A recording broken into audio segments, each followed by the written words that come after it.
Voici la troisième présentation concernant les épîtres aux Thessaloniciens, selon l'enseignement de Wilhelm Hanstra, et traduit en français par Sylvie Thumer. Donc, dans cette présentation, nous allons jeter un coup d'œil rapide à 3 passages de la première lettre qui pourraient exiger un petit peu d'explication. Voilà les passages. Donc d'abord au chapitre 2, un passage qui parle des Juifs. Au chapitre 4, un verset qui parle de contrôler son corps, ou peut-être qu'il s'agit aussi d'autre chose. Et encore au chapitre 4, un passage plus long qui débat de la résurrection et de l'enlèvement.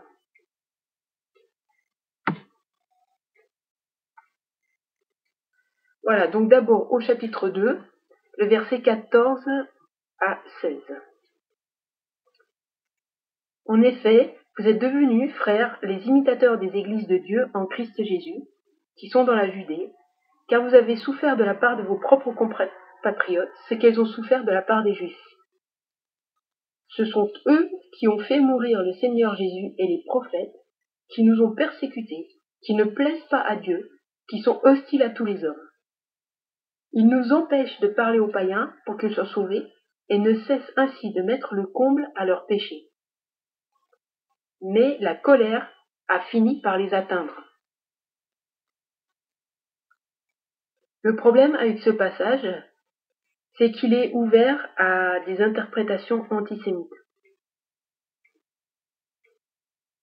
C'est vrai que Paul mentionne les Juifs qui ont tué à la fois Jésus et les prophètes et qui sont maintenant sous la colère de Dieu, considérés un peu comme le modèle du mal, et plus tard dans la rhétorique juive, considérés comme les Juifs assassins du Christ et déicides.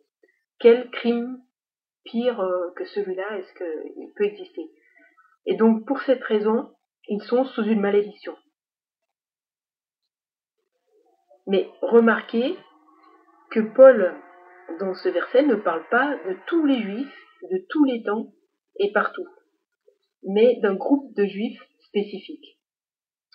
C'est ceux de Judée qui se sont opposés et ont persécuté l'Église à cet endroit dans ces premières années, et qui, bien sûr, en partie, ont participé à l'exécution de Jésus, du moins certains d'entre eux. Il se peut que Paul pense aux autorités religieuses de Judée, de la même manière que l'évangile de Jean parle des Juifs en excluant la plupart de la population de Judée elle-même. En fin de compte, le Jésus, les prophètes et le nous du verset 15, qui nous ont persécutés, c'était aussi des Juifs.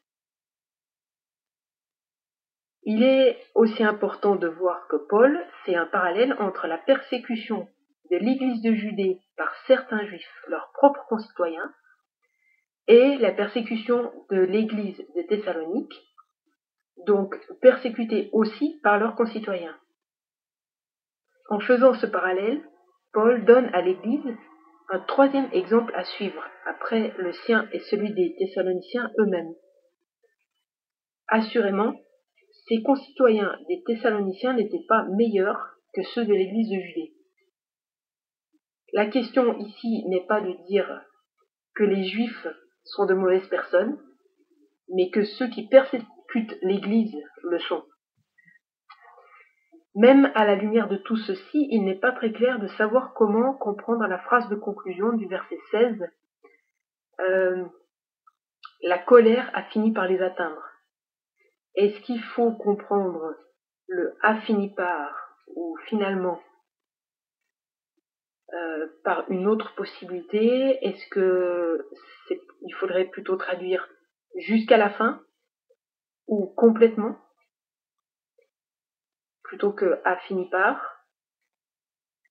Ou dans quelle mesure est-ce que cela s'est vraiment passé, que cette colère les a vraiment atteints?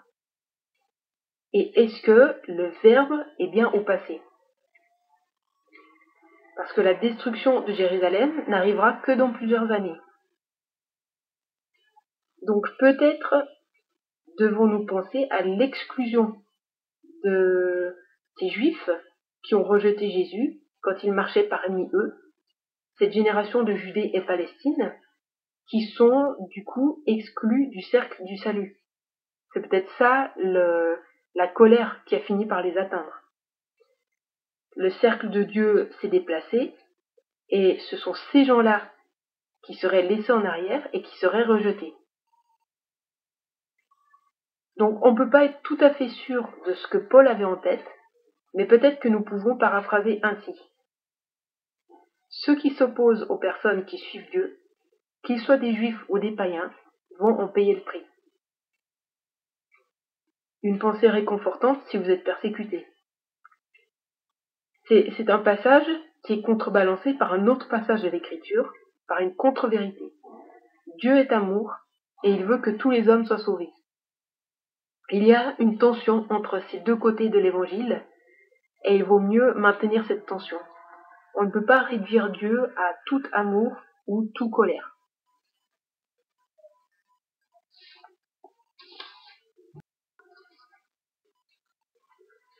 Ensuite, donc, le verset de 1 Thessaloniciens 4.4. C'est ce que Dieu veut, c'est votre sanctification. C'est que vous vous absteniez de l'inconduite, c'est que chacun de vous sache tenir son corps dans la sainteté et l'honnêteté. Ici, il n'est peut-être pas clair qu'il y a une difficulté. Vous ne le verrez pas à moins de lire d'autres traductions du même verset qui disent des choses assez différentes.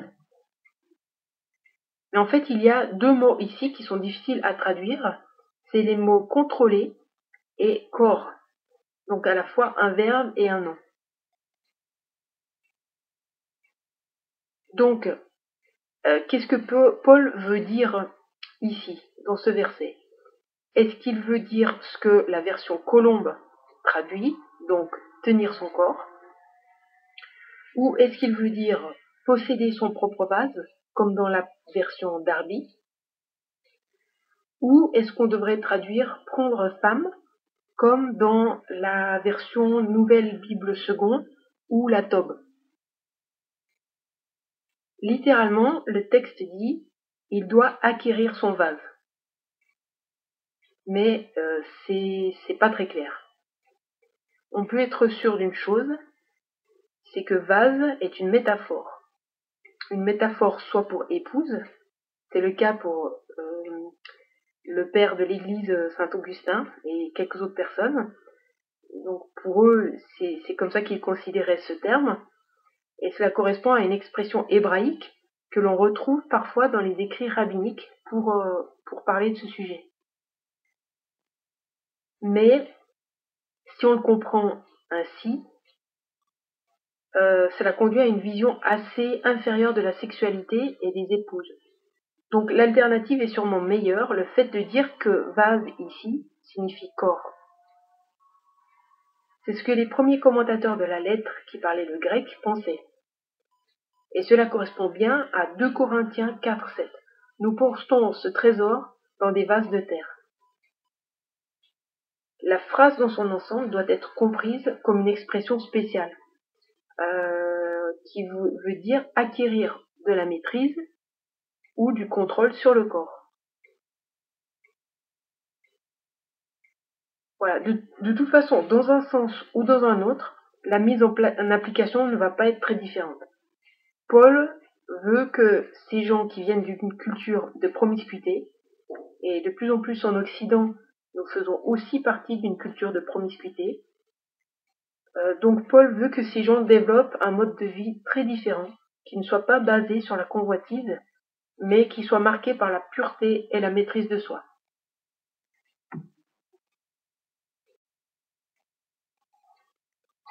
Donc voilà, nous passons au 3e passage, aussi au chapitre 4, et je vais lire à partir du verset 13. Nous ne voulons pas, frères, que vous soyez dans l'ignorance au sujet de ceux qui dorment, afin que vous ne vous attristiez pas comme les autres qui n'ont pas d'espérance. En effet, si nous croyons que Jésus est mort et qu'il est ressuscité, Nous croyons aussi que Dieu ramènera par Jésus et avec lui ceux qui se sont endormis. Voici en effet ce que nous vous déclarons d'après une parole du Seigneur. Nous, les vivants, restés pour l'avènement du Seigneur, nous ne devancerons pas ceux qui se sont endormis. Car le Seigneur lui-même a un signal donné, à la voix d'un archange, au son de la trompette de Dieu, descendra du ciel, et les morts en Christ ressusciteront en premier lieu. Ensuite, nous, les vivants qui serons restés, nous serons enlevés ensemble avec eux dans les nuées, à la rencontre du Seigneur dans les airs, et ainsi nous serons toujours avec le Seigneur. Consolez-vous donc les uns les autres par ces paroles. Donc ici, il y a plusieurs éléments à considérer. D'abord, il s'agit de ceux qui dorment, et dans ce contexte, c'est sans aucun doute un euphémisme au sujet de ceux qui sont morts. Apparemment, les Thessaloniciens n'étaient pas sûrs du statut de ces croyants qui étaient morts. Paul répond avec ce qui est probablement la plus importante contribution théologique de cette lettre. Sur cette planète, dans cet univers, la mort a toujours eu le dernier mot. Il n'y avait aucune échappatoire à cette fin inévitable. Et de manière collective, l'humanité l'a compris très tôt. Un exemple de cela est l'épopée du jeune Gilgamesh, parmi les plus valeureux des héros antiques ayant vécu à une époque plus ancienne qu'Abraham, je pense, et qui décida de trouver et d'acquérir l'immortalité. Mais il échoua. C'est l'une des plus anciennes histoires que les humains se soient racontées les uns aux autres. La mort a toujours eu le dernier mot, jusqu'à Jésus. La réponse de l'Évangile vis-à-vis de la mort est la résurrection. La mort de Jésus et sa résurrection sont le nouveau modèle pour tous ceux qui croient et meurent. C'est ça notre espoir, ce n'est pas l'enlèvement. Deuxièmement, Paul répond en se basant sur une parole du Seigneur au verset 15, où le plus probable est qu'il ne se réfère pas à une parole prophétique, mais à une expression de Jésus. La difficulté, il est vrai, est que Jésus ne dit pas exactement cela dans aucun des évangiles. Donc, d'où vient cette expression, la voix d'un archange? Mais dans le discours sur le mont des Oliviers, dans Marc 13 et Matthieu 24, du moins on s'en rapproche. Il y a des anges, des trompettes et des nuées.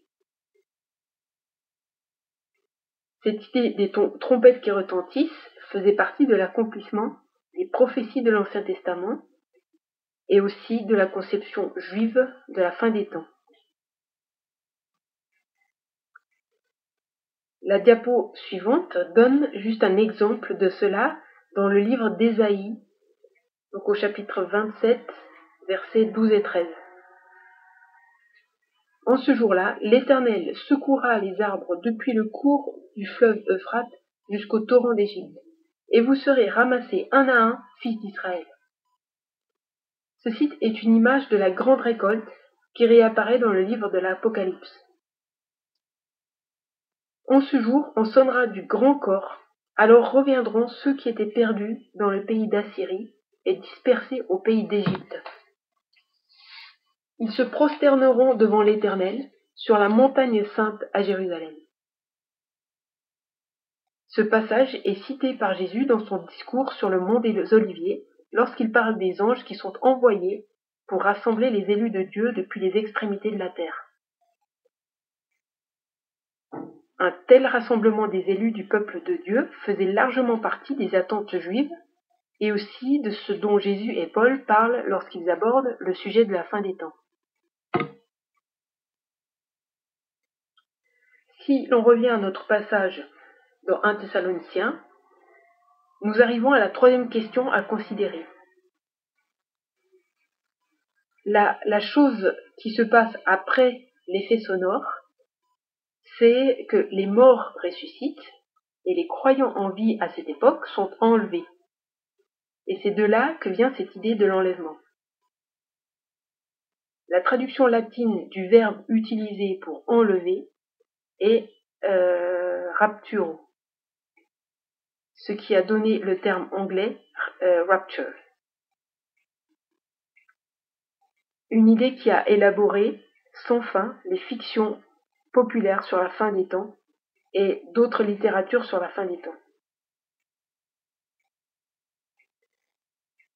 Cet événement a normalement lieu 7 ans avant le retour visible de Christ. Ou si vous êtes un mi-tribulationniste, ce qui veut dire que vous croyez que l'enlèvement n'a pas lieu juste avant, mais au milieu d'une tribulation de 7 ans, alors ça se passe 3 ans et demi avant le retour visible de Christ. Ici, remarquez que Paul ne suggère rien de semblable. Il ne fait référence à aucune tribulation autre que celle que les Thessaloniciens vivent déjà.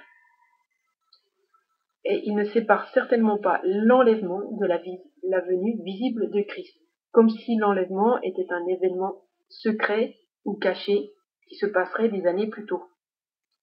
Tout cela se passe en succession rapide. Le point culminant est la rencontre dans les airs au verset 17, qui est notre rencontre avec le Christ. Remarquez aussi que le texte ne dit pas que nous sommes ensuite emmenés au ciel. Il ne dit pas non plus que nous allons flotter dans les airs pendant 7 ans ou 3 ans et demi. L'enlèvement, je crois, est un événement très réel, mais il est intégré à cet événement plus grand qu'est le retour visible du Christ dans la gloire. Le quatrième point à considérer, nous devons nous demander comment les premiers lecteurs auraient compris ceci sur la base de leur arrière-plan et de leur culture. Tous ces événements sont liés au retour du Christ. Le terme grec utilisé est parousia, qui signifie venue ou visite ou présence.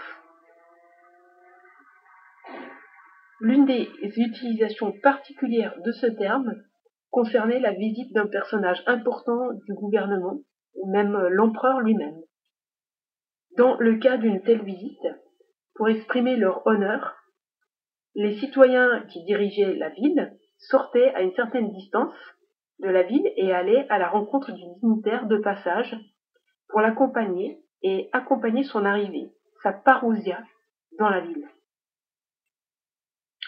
Le point central de l'enlèvement est que nous sortions, ou dans ce cas, que nous nous élevions pour honorer le roi qui revient et pour l'accompagner non pas jusqu'au ciel, mais vraisemblablement pour accompagner son arrivée sur terre.